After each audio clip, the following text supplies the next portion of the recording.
with Sharmeen Narwani. She is here in Lebanon. I'm here in the U.S. The time's a little different here. So let's talk Geneva talks. Do you think there's going to be success? You have mentioned in the past that you think it'll just go back to the 2011 reforms. Yeah, whether the Geneva talks are a success or not depends on the interests of the 20 parties at the table there. And those interests change all the time. They change because of politics. They change because of the military situation on the ground in Syria or in other parts of the region, like in Yemen and Iraq, for instance. So, a lot depends on the situation on the ground and the interests of these parties. We need to keep in mind that none of the 20 parties at the table right now are Syrians. These are all non-Syrians who have tried to put their arms around the Syrian situation, come up with a solution. The Syrians who are going to be at the talks are the Syrian government, eventually, and then the Syrian opposition. And this is, almost laughable. And I'm not sure you can have successful negotiations when you don't have two actual parties negotiating. The Syrian opposition is pretty much fabricated by external powers. It's manufactured in various capitals outside of Syria. It's a very unrepresentative body. It consists of mainly Sunni males. You don't have Kurds or Christians or Alawites. You don't have secular Sunni. You don't have, of which there are millions in Syria. You don't have women. And these opposition members who will eventually sit at the table in Geneva are, essentially going to negotiate on behalf of the Syrian people, whatever that means. So whether the talks are successful or not depends on a great many things. And it does depend in some part on cobbling together a realistic representative Syrian opposition. But, as far as that article I think you're citing of mine where I said, after all these years and all these deaths, and these talks in Geneva, we may go back, right back to 2011 when Syrian President Bashar al-Assad reforms, the things that were unprecedented in Syria since the Ba'ath Party took power in 1963. And the Arab Spring started in Tunisia and Egypt, and almost instantly, I think, all the leaders in this region were looking at what they should do to prevent and inhibit these movements, popular uprisings, from coming to their countries. And like a lot of people, they were forced to sit down and tackle these problems. And Bashar al-Assad, very early on, before things had really hit in a big way in Syria, introduced a series of reforms. He lifted, I think, 50 years of emergency law, which allowed people to gather in public, among other things. They established a multi-party system. He established term limits for the presidency for the first time. He removed an article in the Constitution that sort of made the Ba'ath Party the center of all things and the leader of all things in Syria. He suspended the state security courts, which, funnily enough, just a few months later in Jordan, when the Jordanians did a reworking of their constitution, they added another security layer. They added military courts. So here, close U.S. ally, adding the military court, U.S. removing security courts, and look at the difference in reaction. So, there was amnesty for prisoners, there were new freedom of media laws instituted, and importantly, he said, okay, let's redraw the Constitution, and he did reach out to domestic dissident figures, many of whom had spent years in Assad's prison, his and his father's. And they turned him down because at that point, the rhetoric, the narratives were very much Assad's going to go. So nobody wanted to burn their bridges by actually engaging with the president and his team. So the Constitution was reworked. He held a national referendum for all Syrians to vote on the Constitution, and then it was to be followed by elections. Now, actually, if you look at what's on the table in Geneva, it's about creating a transitional government with reforms, ceasefires, which is unique to this situation because at that time there wasn't a need for ceasefires in Syria, and followed by constitutional changes and elections.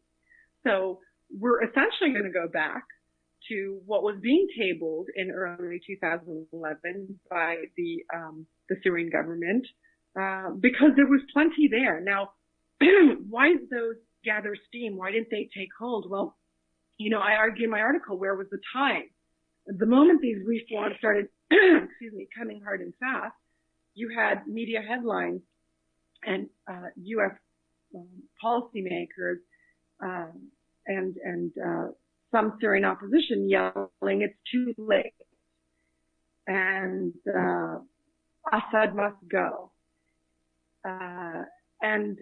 Basically narrative used very cleverly to undermine, using the narratives of the Arab Spring, so to speak, to undermine a government that was in fact trying to strike a balance with those elements of the population who had grievances with it. Okay, so Morocco did it, Jordan did it, but no, Syria couldn't do it. Assad must go, and it's too late in Syria. So I think, whatever happens in Geneva, if we do enter a serious process, and there is eventually a resolution, that it will look very much like the kinds of reforms and the kinds of changes that were being offered up by the Syrian government in 2011. There's so many obstacles along the road right now. I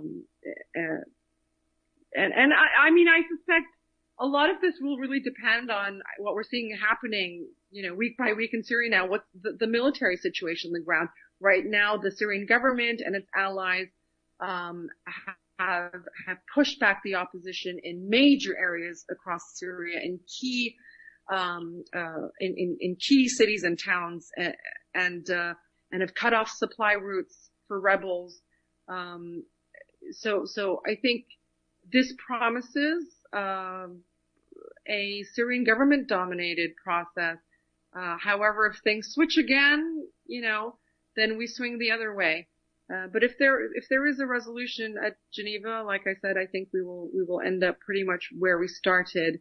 And had we only taken care and paid attention and allowed Syria the time and space to evolve its own political system itself, we might have spared the 250,000 Syrians who have died in this conflict, the countless injured permanently, and the now, I think,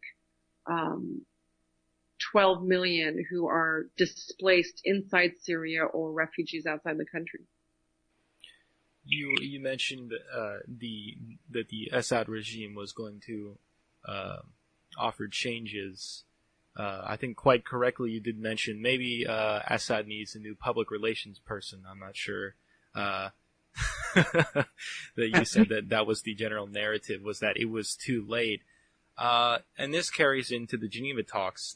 They keep saying, the opposition I'm talking about now, keep saying Assad must go, Assad must go, he must go. And this is where they say that the talks start. He must go. How is that even a starting point when if you were to get rid of President Assad, you would eliminate the biggest fighting chance that the Syrian people have to escape the terror? How is that a starting position, and how are you going to have negotiations if you can't even talk to the other side? It's not a starting position, and I think the more the larger powers at the table, the the U.S., the Russians, some European countries have pretty much poo-pooed that demand now. I think some of the opposition, because they are a manufactured opposition, they tend to be Islamists or affiliated loosely with the Muslim Brotherhood, and other groups like that. They are people who, whose salaries are now paid for by foes of Syria. These people have their constituents. They're not Syrians mostly. Their constituents they have to answer to. And if you notice, besides some members of the opposition who are saying Assad must go, and are being very intransigent about it, look at the Saudis. The Saudi foreign minister just a day or two ago said the very same thing. Assad must go, and he will go, or we'll force him to go. Well, what kind of Syrian process is that? So I think this opposition very much mirrors and parrots the views of its backers, which again illustrates that they're not really representative of Syrians. They're representative of foreign interests. But I don't think he's, I don't think it's a demand that's being taken seriously at all. I do think certainly the United States appears to be frustrated that this demand even lingers, because they thought they got rid of it, which was difficult for them a while back. It's just positioning statements now, maybe for some leverage, maybe pre-negotiations before negotiations, but they're not going to get their demand recognized for sure. So you mentioned that's not a Syrian solution. The initial protest, I think, as many are familiar, especially those listeners in Syria, know that the demands never were to get rid of the president, and they were for democratic reforms. I think, to my knowledge, we are the only person to report, and I wrote about from our source in Damascus. I've heard opposition people saying that they wanted top Ba'ath officials and military officials to be laid off, and to be restructured. The bureaucratic policy positions, the people in charge of these, as well as the military officials. I had heard from a very reliable source that there was weeks ago people laid off. There had been attempts to restructure, and even Assad's cousin, who I'm sure you're familiar with, killed that police officer. He was convicted to 20 years in prison. Do you think that these steps are going to help win back any trust in people that I'm talking about the president, that he may have lost over time? Now, not radical elements of the opposition, but people who, let's say, they support the state of Syria, but not necessarily the president himself. It depends. I think for people who have remained open-minded in this conflict, they probably look to these things and think, well, that was a good thing to see. And it helps them solidify a new position, perhaps. I think there's a lot of, there's been so much pushback on those reforms. I'm talking about the early 2011 ones again. He, at that point, also fired some top officials, and he dissolved the cabinet and the parliament, and and so forth. And dissidents tended to look at these measures as being cosmetic and for public relations purposes. The Syrians are very bad at propaganda, and I'm not using propaganda in its negative connotation here. I mean propaganda in terms of disseminating information, putting their message forth, like a company does, a government. Yeah, the Syrian government. Well, it's not just that. They need a team to disseminate their views, their value propositions. If you have value propositions, let's hear it. Let's not hear it with pathetic music streaming in the background and nationalistic visuals. People want to hear things. It's not just Syria, by the way. I mean, we get this in the United States too, right? I mean, after 9/11, it was just death by dramatic visuals, anyways, I agree that, the Syrians need to do something about, conveying their value propositions, if they have them, to their constituents, to their public. As far as whether opposition people or dissidents would see the firing of top officials, restructuring of government as a positive thing, absolutely not. Many Syrians in the opposition wanted Assad to go at any cost. And we've heard statements from some of these individuals saying, let Syria burn, but Assad needs to go. We don't care if every Syrian dies, but Assad needs to go. That kind of rhetoric. They ignored his reforms. These people militarized the conflict. They sought foreign patronage. These people did not have democratic aspirations. For these kind of opposition members, this was a power grab, and we've seen, there's a different kind of opposition. In my article, I actually call people with genuine aspirations and who were wanting to work collectively with their government or elements of the government to evolve their political system and create a new Syria. I call them dissidents just because I had to separate them from this word opposition. The Syrian opposition is now almost completely associated in people's minds with this trumped up, fabricated, foreign manufactured opposition that's sitting in Geneva today. Now that opposition, like I said, is out for a power grab, and you can see this in the way they've evolved. The fact that they were foreign backed, they took, dollars for their service. The fact that they supported sanctions against the country, which made the common Syrians suffer more than it made the government suffer. The fact that they backed the militarization of the conflict.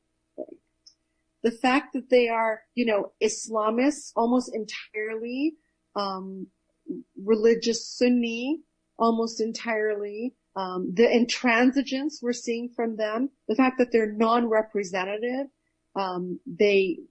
you don't have the minorities in Syria, the considerable minorities in Syria represented among that opposition. You don't have half of Syria's population, the women. This is a one color opposition, and they're backed by Wahhabi trends in this region where power tends to be centered in the hands of one family or a very, very small elite. So I don't think any of that type of opposition would care, would give two hoots if the Assad government actually made serious moves to restructure themselves, and I think they know that. I think the government knows that, which is probably why we haven't seen very far-reaching restructuring as well, where it may have saved them at some point. They saw the pushback they were getting. They saw the narratives that were coming. But these are positive signs. I mean, the incident you mentioned about the Assad cousin who killed, I think it was a Syrian military officer, with a substantial fighting record, who was an Alawite too. I think people do look at things like that and say, well, thank goodness, maybe there's a possibility. I think the narrative personally is starting to switch, and I think it's very self-evident by the fact that the narrative has changed. Back in the day, you would see people, and ironically, the only person to my knowledge that does it that's on this stage trying to be America's president is Hillary Clinton. She's the only person that still says we need to back the moderate rebels. Every other person has been saying we need to support the Kurds. I think that the fact that the rhetoric has changed from we need to support the rebels, and all of that, to now we need to support the Kurds, and it seems as though the people that want to throw money at this situation in America are distancing themselves from the rebel groups. John Kerry has been more open now to supporting Russian actions in Syria. Do you think that this constant narrative change in this almost schizophrenic American policy in Syria, one day saying we're going to support the rebels, next saying, okay, we're going to focus our support for the Kurds, the next saying, okay, we're going to open up to Moscow more and say, we're going to fight you, or fight with you against ISIS. Do you think that this shows how impotent the American policy in Syria has been so far? Yeah, I think the narrative changes have come because U.S. Foreign policy, like many domestic policies, is very short-sighted. It tends to be in sort of 2-year election cycles more than long-term national projects. Somebody once called it short-termism, and I think it's true. Short-termism is something that affects the American body politic a great deal. And the examples you gave right now are just in the foreign policy realm. They've changed their narrative in part because this conflict, without having a clear end in mind, this conflict has dragged on well beyond anything they expected. They thought that Assad would have been unseated just by virtue of this sort of grand emotional sweep going through the Middle East and people from outside cheering it on, the Arab Spring. It took a few days in Tunisia, it took a few weeks in Egypt, or maybe it'll take a few months in Syria. It didn't happen. So I think the longevity of the conflict in Syria also forced the American narrative to change. But it doesn't take away from the fact that the U.S. hasn't really had a policy in Syria, cannot still to this day articulate a policy in Syria. The Syrian policy, the United States' Syrian policies or strategies or tactics are reflected throughout their policy decision making throughout the region, and actually the world for that matter. Again, what do the Americans want? I've been thinking of writing an article about the U.S. is in a war economy because they spend more than 50% of their budget on military related line items. How is that not a war economy? If it is a war economy, what's the purpose of it, right? Why? So I don't think there are a lot of people in Washington who could answer these questions. So it's no surprise that they can't answer Syria questions and they can't stay on point or on narrative or on message. But I think it's also really important to recognize for U.S. bashers or U.S. supporters in this region, the U.S. is not homogenous in its foreign policy. There isn't one voice, there isn't one decision maker, and it's time we recognize that. And it's time, frankly, in the Middle East. Pushing its own policy, you have the Pentagon pushing its own policy, you have the State Department pushing its own policy, you have the Treasury Department pushing its own policy. And right now, it seems to me that the biggest disconnect is between the CIA and the Pentagon. The CIA is very committed to overthrowing governments. The Pentagon as much as I hate to admit it, is being a little bit more prudent in these decision-making processes. And I don't believe, as I've said before, that the Pentagon, and I might be wrong, probably am wrong, that have not demonstrated any symptoms of clinical insanity. So I do not think that they have this incessant need to end the world. I think the CIA is just doing its job. Its job from the very beginning has been to overthrow governments. And they just keep trying to do it. You know, that's, so to your point of there's not one decision maker, you're certainly correct. There's a lot of decision makers. You summed it up, and I think you're right about the U.S. military versus, the intelligence branches of the U.S. government. And I think despite statements that sound, warmongering sometimes from some top U.S. generals, by and large, the military has tended to try to,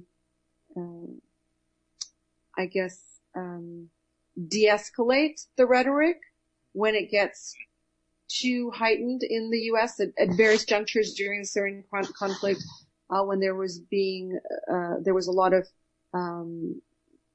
urgency being whipped up in the media for U.S. intervention. You would then get top U.S. generals step in and try to deflate that situation and stop their bubble. And I think it comes from the fact that the U.S. military is not interested in the direct wars anymore, the Afghanistan and the Iraq mistakes. They do, however, alongside the CIA, share an interest in covert wars and unconventional warfare, specifically using proxies to fight these wars, using, native lives instead of American lives, using subversion and sabotage. Alongside this, yes, we like to blame the CIA for all ills, but if you look at the U.S. Military Special Forces Unconventional Warfare Doctrine, which was leaked in 2010, and I think you can buy it on Amazon, so they've gone back in to redo it, though I hear from a source that the new version is not much different. It's a blueprint for what happened in Syria and what happened in Libya. They talk about, and this is the military, okay? It's not the CIA. They talk about,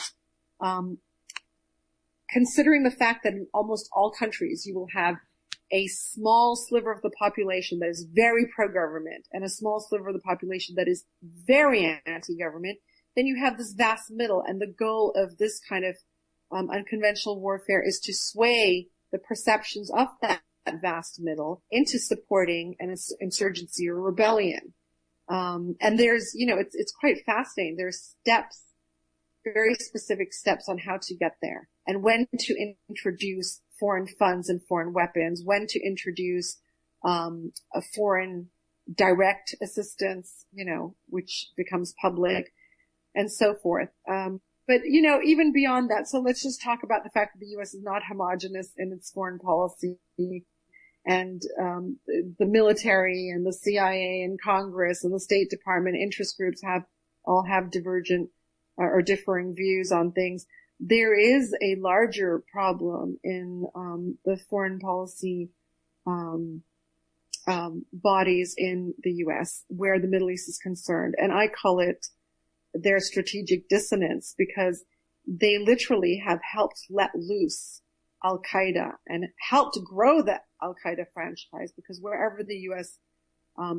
Puts boots on the ground, wherever it drones, Al-Qaeda thrives. Okay. And they know that. They continue to do that because destabilization is kind of what the U.S. does these days. It's not just in the Middle East, it's elsewhere too. And they have this problem. They haven't decided in the Middle East if they take out Al-Qaeda, like genuinely make efforts to undermine it or destroy it, defeat it, then Iran, right, grows in ascendancy, because Al-Qaeda is basically a Saudi project, or Saudi-Israeli now, for that matter.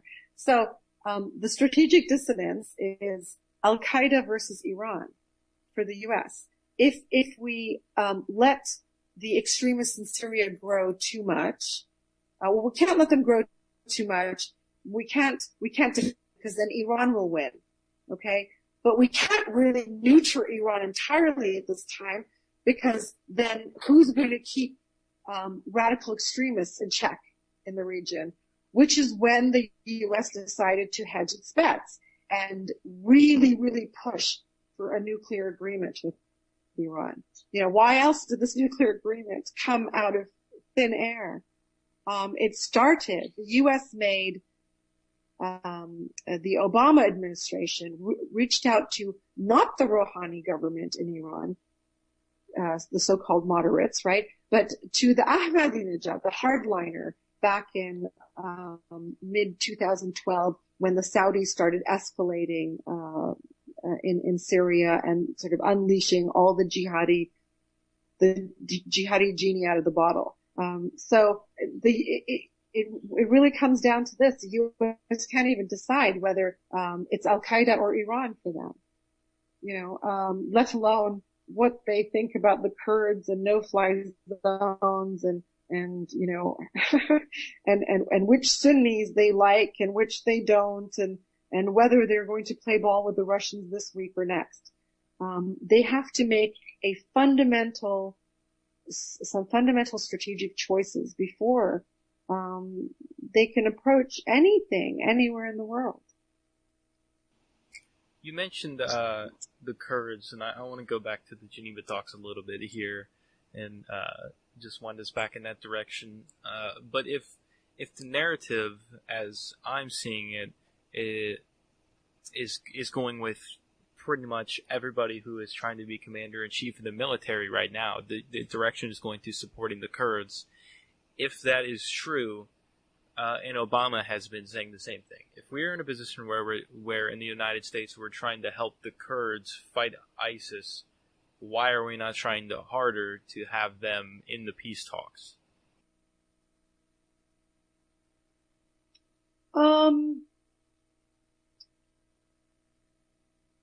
I think that, the U.S. Kurdish policy is opportunistic. The Kurds are yet another group that the U.S. has globbed onto, where the U.S. could turn on them any second, kind of like with the Kurds and the Shia in Iraq, asking them to rise up against Saddam Hussein, then dropping them like a hot potato. The Kurds are used opportunistically by the U.S. There is some longer-term strategic value for some people in the U.S. government where the Kurds are concerned. I don't know if you've ever seen, Brad, that map that came out from, I guess, a U.S. military officer put together this map of what the Middle East could look like, and it's sort of around. It's quite, it's quite an interesting map. It tells a lot about possibilities, right? That the U.S. does consider, because they like to do that. They like to workshop things, and they like to put things, through exercises and processes. The State Department does it, but nobody does it as much and as well as the military. And actually, the U.S. military does challenge its thinking quite a bit by bringing in people who don't think their way to challenge their conceptions of things. So you can see that this map doesn't necessarily represent an absolute U.S. foreign policy goal, but it could represent a U.S. foreign policy goal. And this map shows a reduced, geographically speaking, a reduced Iran, a reduced Iraq, a reduced Syria, and a reduced Turkey. In its place, you have a landmass called Free Kurdistan that borders all four of those countries, all four being countries where there are significant Kurdish population, and in the minority, obviously. So now, one thing we've learned, one thing I've written about as well, during this conflict, if there was some kind of floating objective, it's a long-term policy that we had even before George W. Bush, which was to weaken the resistance axis. Iran, Hezbollah, Hamas, Syria at that point, though Hamas is pretty much dropped out since. What happened when he went, the Americans went into Iraq was they kind of handed Iraq to the Iranians, not to the Iranians directly, but Iraq now was open to being part of Iran's sphere of influence, part of Iran's strategic depth in the region, where it absolutely didn't have that before. And now suddenly you had a line all the way from Iran through Iraq, through Syria to Palestine, okay? Or Israel, as some would call it. And so when the Syrian project began, to undermine the Syrian government in 2011, one of the ideas was, well, if we could do regime change, we get rid of Assad and we put in someone who represents our views more favorably, and we cut that resistance axis, okay? When that failed to happen, then they developed this idea, which I think was always on the table, to create a buffer, a Sunni buffer between the part of Iraq and the part of Syria where the two countries border each other, right? And that would cut the line from Iran to Palestine. Now, then, Washington got worried about the explosion of the jihadi threat and the fact that it was coming back to Western Europe and even potentially North America. And so they started dealing with Iran to help counter the jihadi threat on the border and minimize it, contain it somehow. They didn't really want them to go away because it was a good, useful buffer, but they needed to contain them. And then the Kurds come into the picture there because the Kurds are actually on the northeastern side they're across the whole north of Syria, the Turkish border leading to the Iraqi border. And, the Kurds, if they could help the Kurds enough and beef them up enough and, push for Kurdish autonomy in a sort of broken up Syria, then the Kurds in Syria could act like the Barzani Kurds in Iraq have acted for the U.S., right? A buffer, a pro-U.S. buffer, to continue to weaken the state, to act in American interests, etc. So, the Kurds have utility right now. The delicate, difficult situation for the U.S., of course, is the fact that Turkey has a very hostile relationship with its Kurds, though it had sort of stemmed that trend in recent years. With the Syrian conflict, the Kurdish problem has blown up for the Turks. For the Turks to see Kurdish autonomy in the north of Syria, right, just to the south of Turkey, has been frightening. And this kind of thinking and freedom and whatever will influence Turkish Kurds. So, of course, the Turks have been pushing back heavily on the Americans to not support the Kurds. The Americans don't want to disappoint or upset their NATO ally in Turkey. So it's been a very delicate game for the Americans to balance. So the Kurds have utility in some respect, and they bring some disadvantages to the table in other respects. But I always say if American policy, because there really isn't one specific one, Americans like to have as many cards on their table as possible. They are opportunistic. They can find ways to gain from almost all scenarios. Mm-hmm. You mentioned that Turkey is saying, don't help the Kurds, the United States, members or factions of the United States, you might call it. They are pressing heavily to support the Kurds. One real contradiction to that point that I noticed is that the United States, for example, is going to help PYD, but they won't help PKK. But PYD is a huge ally to PKK, obviously. And then at that point, it's almost kind of antithetical that if you were going to say, let's help the Kurds, you're not going to help all Kurds, right? You're not going to help PKK. You label it as a terrorist organization through intense Turkish lobbying. So then at that point, you're pretty much just doing half of both of your goals. You're doing half of supporting the Kurds, and then you're doing half of making Turkey happy, Yes, but that is U.S. foreign policy in a nutshell, isn't it? It's half-assed, you know. So like I was saying about the strategic dissonance with Al-Qaeda versus Iran or Sunni extremism versus Iran, it's the same thing with the Kurds, you know. They're going to pick their Kurds like they pick their Iraqis, like they pick their Syrians, like they pick their Iranians. You know, now they're supporting the Mujahideen Khalq, the MEK, the Iranian terrorist organization, the anti-Iranian terrorist organization that was on the U.S. State Department's list of terror groups for many, many years, and they delisted them. I think it was in 2012. So like I said, it goes back to the fact that the U.S. Likes to have all cards on the table. It plays its hand whenever it sees an opportunity or an advantage, which speaks to the short-termism in U.S. foreign policy. Today they're supporting the Kurds. Tomorrow they'll mow them down. I constantly now point out on Twitter every time, you know, now that the Americans are leaving their so-called moderate rebels to die in the field, right? With hardly a word, all right? And certainly no arms flowing, to them.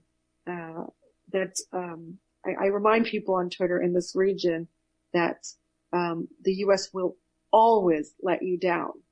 Why do you even trust in it anymore? I've heard from rebels on the Latakia front who I've talked to in passing, and they express extreme outrage to the point that you just made. They say that the quote, well, I'm paraphrasing, that the United States is helping Assad, and he said that they are delaying the victory of the rebels. I don't know that the rebels would win, but that's what he said. Now, to your point about the Kurds, you know, you probably know as well as I do that the Kurds have traditionally been disposable to them. You know, the United States supported Saddam Hussein using chemical weapons against them quite some time ago. Now, you mentioned the terror list, and I want to talk about that a little bit. The terror list, to me, is not a terror list. It's more or less, it's kind of like a political hit list, and it's incredibly arbitrary. Hezbollah's on there, for example, who has never even positioned themselves in an attempt to attack, you know, the United States ever. I know that the people in Chiapas, the native Maya, what are they called? The Zapatista National Liberation Front, they were a terrorist organization. I believe they still are. And they've never one time tried to attack the United States. I don't believe they've killed anybody ever. I think that the overthrow of that territory in Mexico was bloodless. The only thing that they've done have expressed, I'm talking about the movement in Mexico now, the only thing that they have expressed discontent with in America is the insane trade agreements. So because this organization then disagrees with NAFTA, and now we call them in America a terrorist organization. So to me, it's not even a terror list. Now, obviously there are some terror groups on there, but for the most part, it's like a political hit list. Yeah, I would absolutely agree with that. And today, you know, that list is an important way to formalize officially, a U.S. policy objective, okay, to marginalize, adversaries, or political adversaries, and do what they're doing, like with sanctions. I mean, I was talking to a very, very senior central banker in a Middle East state, someone who I would characterize as pro-American, pro-West, who actually used the term, the new tools of imperialism for the kinds of sanctions that were taking place, not against adversarial states, but also against Western corporations who engaged with any of the folks or groups or states on what you called the U.S.'s political hit list, So these terrorism lists are just ways to formalize, and begin a process of punishing, anyone who has any dealings with these groups. And the tools are, these financial tools, as long as there is a U.S. And dollar-dominated global economic and financial system, are very handy. But even that is shifting, I think, as the U.S. hegemony wanes, U.S. prominence, dominance wanes globally. I think we're going to see some real changes in the global financial system as well. Thank you so much for coming on our podcast. I really appreciate that. It's my pleasure. It's very nice to talk with you, Brad. Thank you for having me.